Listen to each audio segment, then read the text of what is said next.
تحریر اٹھائے بولی دربار میں آ کر ایک تحریر اٹھائے بولی دربار میں آ کر ایک تحریر اٹھائے بولی اعوذ باللہ من الشیطان الرجیم بسم اللہ الرحمن الرحیم۔ اپنے دیکھنے والے تمام مسلمان بہنوں اور بھائیوں کی خدمت میں السلام علیکم۔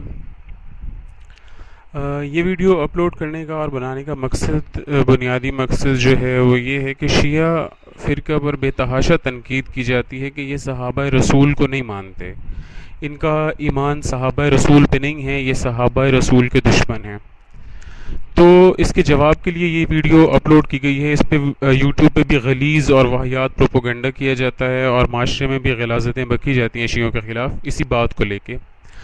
تو عرض کرنا صرف یہ ہے کہ قرآن مجید میں، قرآن حکیم میں جو خصوصیات رسول اللہ کے ساتھ رہنے والوں کی بیان کی گئی ہیں، ان کی روشنی میں صحابہ میں، کیونکہ اہل سنت صحابی اسے کہتے ہیں جس نے رسول اللہ کو دیکھا اور دیکھنے کے بعد کلمہ پڑھا اور حالت ایمان میں آپ صلی اللہ علیہ وسلم کا دیدار کیا، وہ شخص صحابی ہے۔ اب حالت ایمان میں یعنی کلمہ اسلام پڑھنے، لا الہ الا اللہ محمد رسول اللہ کہنے کے بعد جس نے آپ صلی اللہ علیہ وسلم کی زیارت کی، وہ صحابی ہے۔ تو قرآن دو طرح کے لوگوں کو بیان کرتا ہے، ایک منافقین ہیں، وہ بھی کلمہ لا الہ الا اللہ محمد رسول اللہ پڑھتے ہیں، آپ کے ساتھ بیٹھتے ہیں، آپ کا دیدار کرتے ہیں، اور ایک وہ ہیں جو کلمہ پڑھتے ہیں لیکن دل سے بھی ایمان رکھتے ہیں۔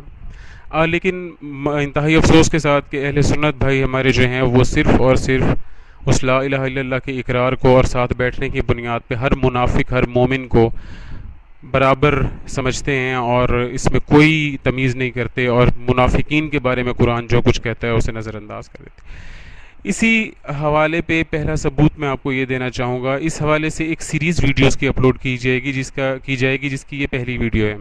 میرے ہاتھ میں یہ صحیح بخاری شریف ہے، جلد دوم، مکتبہ رحمانیہ لاہور کی چھپی ہوئی، قرآن کے بعد سب سے معتبر ترین کتاب ہے اہل سنت کی۔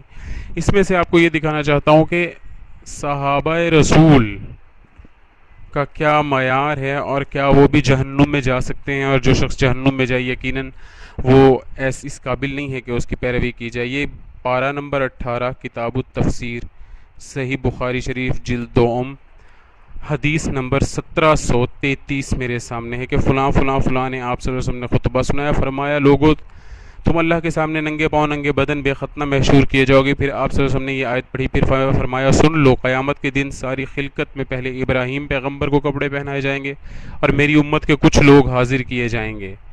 اب یہ جو امت کے کچھ لوگ حاضر کیے جائیں گے، ان کو بائیں یعنی دوزخ کی طرف لے چلیں گے۔ میں عرض کروں گا پروردگار یہ تو میرے ساتھ والے ہیں، اب یہ ترجمہ اس نے ساتھ والے کیا ہے وحید الزماں صاحب نے، لیکن آپ یہ دیکھیں عربی متن میں حدیث میں یا رب اصحابی، آپ کو واضح یا رب یہ تو میرے صحابہ ہیں۔ تو پروردگار جواب ملے گا تم نہیں جانتے، تمہارے بعد جو انہوں نے نئی نئی باتیں ایجاد کی، اس وقت وہی کہوں گا جو اللہ کے بندے حضرت عیسیٰ نے کہا، جب تک ان لوگوں میں رہا ان کا حال دیکھتا رہا، جب تو نے مجھ کو دنیا سے اٹھا لیا اس کے بعد تجھی کو ان کی خبر۔ یہ میرے سامنے واضح ہے، یہ یا رب اصحابی یعنی رسول اللہ کے کچھ اصحاب ایسے ہوں گے جو جہنم میں جائیں گے، جو دوزخ میں جائیں گے، یعنی دنیا میں مشہور اصحاب کے طور پہ ہوں گے لیکن آخرت ان کی جہنم ہوگی۔ اب دیکھنا یہ کہ کسی شخص کو یا کسی انسان کو اس حوالے سے کوئی رسول اللہ نے زندگی میں ایسی بات کی کہ پتہ چلے کہ میرے بعد تم کیا کرو گے یا تم کچھ اچھا نہیں کرو گے۔ یہ میرے ہاتھ میں موطا امام مالک اہل سنت کی مشہور ترین کتاب، امام مالک کی لکھی ہوئی، جو 4 مذاہب میں سے ایک مذہب کے بھی ہیں، اور اس میں انہوں نے صحیح ترین احادیث جمع کی، اور یہ حذیفہ اکیڈمی کی چھپی ہوئی موطا امام مالک میرے سامنے موجود ہے۔ اس میں سے میں آپ کو کچھ دکھانا چاہوں گا۔ اس میں یہ کتاب الجہاد، کتاب جہاد کے بیان میں، اس کتاب میں آپ اگر دیکھیں حدیث نمبر، یہ میرے سامنے حدیث نمبر اس کی 38، اور یہ اردو، یہ صفحہ نمبر اس کا 296۔ تو اس میں حضور صلی اللہ علیہ وسلم نے جنگ احد کے شہیدوں کے لیے فرمایا وہ لوگ ہیں جن کا میں گواہ ہوں. حضرت ابو بکر صدیق نے کہا یا رسول اللہ کیا ہم ان کے بھائی نہیں ہیں؟ مسلمان ہوئے ہم جیسے وہ مسلمان ہوئے, اور جہاد کیا ہم نے جیسے انہوں نے جہاد کیا. آپ نے فرمایا مگر مجھے نہیں معلوم کہ میرے بعد کیا کرو گے. تو رونے لگے, فرمایا کہ ہم زندہ رہیں گے بعد آپ کے. تو برادران عزیز, حضرت ابو بکر رضی اللہ تعالیٰ عنہ نے سوال کیا اور پھر دعا کی, التجا کی, اور رحمت للعالمین نبی نے دعا بھی نہیں فرمائی اور یہ بھی فرما دیا ایک بشارت دیتے ہوئے کہ مجھے نہیں معلوم کہ میرے بعد تم کیا کرو گے. تو گزارش یہ ہے کہ بہت قداور شخصیات ہیں جن کے بارے میں ایسی باتیں آتی ہیں, تو انتہائی ٹھنڈے دل و دماغ سے ذرا غور فرمائیے گا کہ ایک ایسا مذہب کہ جس کے بارے میں رسول اللہ خود فرماتے ہیں کہ اگر میری سگی بیٹی بھی چوری کرے تو میں اس کے بھی ہاتھ کاٹوں گا, تو اس میں کسی کو کیسے کھلی چھٹی دی جا سکتی. جبکہ اہل سنت کی یہ صحیح ترین کتاب صحیح بخاری, یہ موطا امام مالک, اس میں یہ دکھا دیا کہ صحابہ میں سے بعض لوگ جہنم میں جائیں گے, اور اس میں یہ دکھا دیا کہ کس شخصیت کو رسول اللہ نے دعا نہیں دی اور یہ کہا کہ مجھے نہیں معلوم میرے بعد تم کیا کرو گے. فیصلہ آپ پہ ہے, برائے مہربانی شیعوں کو بلا وجہ تان نہ کیا کریں, گالیاں نہ دیا کریں. تو آج مومن اور منافق کا فرق ہمیں کیسے پتہ چلے گا؟ تو یہی صحیح ترین کتاب, اس کی ایک حدیث ایک حرف بھی سنی نہیں مانتے کہ یہ رسول اللہ کا نہیں ہے. اس کتاب کا ایک ایک حرف ایک ایک زیر زبر کو مانتے ہیں کہ وہ رسول اللہ کی ہے. قرآن کے بعد صحیح ترین کتاب ہے رسول اللہ.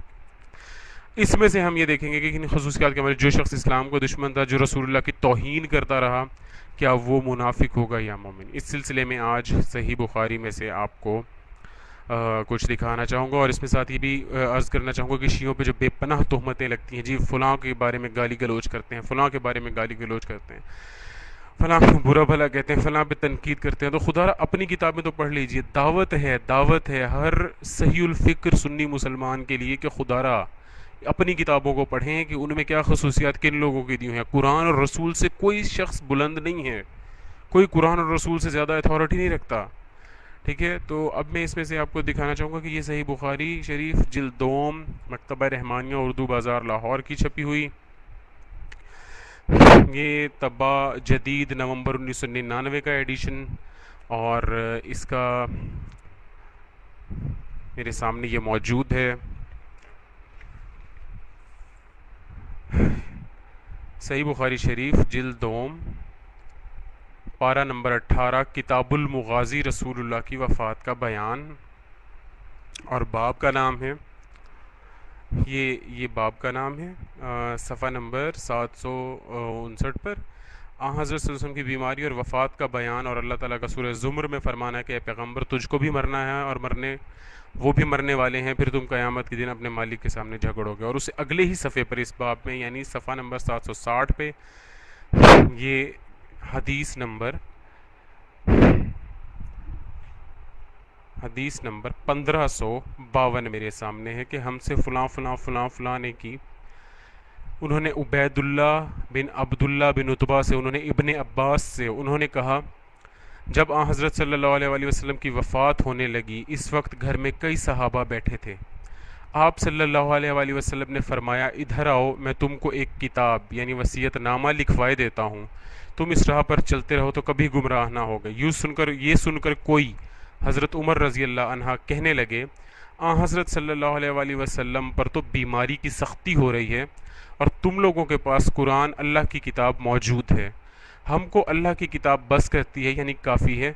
اب گھر والوں میں جھگڑا ہونے لگا, کوئی کہتا تھا لکھنے کا سامان لاؤ اور کتاب لکھوا لو, اچھا ہے تم اس پر چلو تو گمراہ نہ ہوگے, اور کوئی اور کچھ کہتا تھا کہ کتاب لکھوانے کی ضرورت نہیں. یعنی حضرت عمر کی جو سربراہی میں ایک ٹولہ تھا وہ کہتا تھا کہ ہمیں ضرورت نہیں ہے, رسول اللہ کی حدیث کی ضرورت نہیں ہے. تو یہ منکرین حدیث کا جو پہلا گروہ تھا.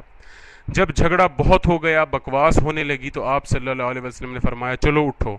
عبید اللہ نے کہا عبداللہ ابن عباس کہتے تھے ہائے مصیبت وائے مصیبت. حضرت صلی اللہ علیہ وسلم کو بک اور اختلاف کر کے یہ کتاب لکھوانے نہ دی. اس سے اوپر بھی اس باب میں اسی متن کی ایک حدیث موجود ہے, جو صاحبان علم دوست ہیں اور تحقیق سے شوق رکھتے ہیں وہ حوالہ پڑھ سکتے ہیں اور دیکھ سکتے ہیں. یہ حدیث صحیح ترین کتاب اہل سنت کی صحیح بخاری میں موجود ہے, اور اس میں واضح موجود ہے کہ حضرت عمر نے کس طرح گستاخی کی. کیا قرآن حکیم میں یہ آیت موجود نہیں ہے کہ اے لوگو رسول اللہ کے سامنے اپنی آواز بلند نہ کرو, کہیں ایسا نہ ہو کہ تمہارے سارے اعمال ضبط کر لیے جائیں اور تمہیں پتہ بھی نہ چلے. حضرت عمر نے رسول اللہ کے ساتھ آخری وقت میں اس طرح سے اتنی زبان بلند کی, اتنا زیادہ ان کے سامنے جھگڑا کیا ان کی بیماری کی حالت میں. کون رسول جس نے پورا دین پوری شریعت دی, انسان نما جانور عرب یہ سارے ان کو انسان بنایا, ان کو بہترین دین دیا, وہ اپنے آخری وقت میں اپنی وصیت لکھنا چاہ رہا ہے. فقہ اسلامی چاہے شیعہ ہو یا سنی یہ بات واضح ہے کہ وصیت لکھنا بہت ضروری امر ہے ایک مرنے والے کے لیے. کوئی عام آدمی مر رہا ہو اس کے ساتھ ایسا نہیں کرتا کہ وہ کہے کہ میں نے وصیت لکھنی ہے, اور وصیت بھی اپنے بارے میں نہیں لکھنی کہ تم کو ایک وصیت نامہ لکھوائے دیتا ہوں تم اس پر چلتے رہو تو کبھی گمراہ نہ ہوگے. یعنی کبھی بھی امت گمراہ نہ ہوتی اگر یہ وصیت لکھی جاتی. تو آج تک جتنی گمراہیاں امت میں ہیں وہ ان لوگوں کے سر ہیں جنہوں نے آپ صلی اللہ علیہ وآلہ وسلم کو یہ وصیت نہ لکھنے دی. غور کریں اہل سنت کے دوستو بھائیو, غور کریں اس پہ. اور جو قرآن کی آیت ہے کہ نبی کے سامنے آواز بلند نہ کرو, تو یہ کہا جاتا ہے کہ حضرت ابوبکر نے اتنا سامان دیا, حضرت عمر نے اتنا سامان دیا, اسلام لائے. تو بھائی بقول قرآن کے جب رسول اللہ کے سامنے آواز بلند کر دی اور اس کے بعد آپ صلی اللہ علیہ وآلہ وسلم کی وفات ہو گئی, اور اس وفات کے بعد تک کسی کتاب میں نہیں ملتا کہ حضرت عمر نے معافی مانگی اور آپ صلی اللہ علیہ وآلہ وسلم نے معاف کیا ہو. تو خدا را تو اعمال تو سارے گئے نا, ضبط ہو گئے بقول قرآن کی آیت کے. اور دوسری بات یہ کہ اس میں امت کی گمراہی, یعنی قیامت تک امت گمراہ نہ ہوتی اگر یہ وصیت رسول اللہ کو لکھنے دی جاتی.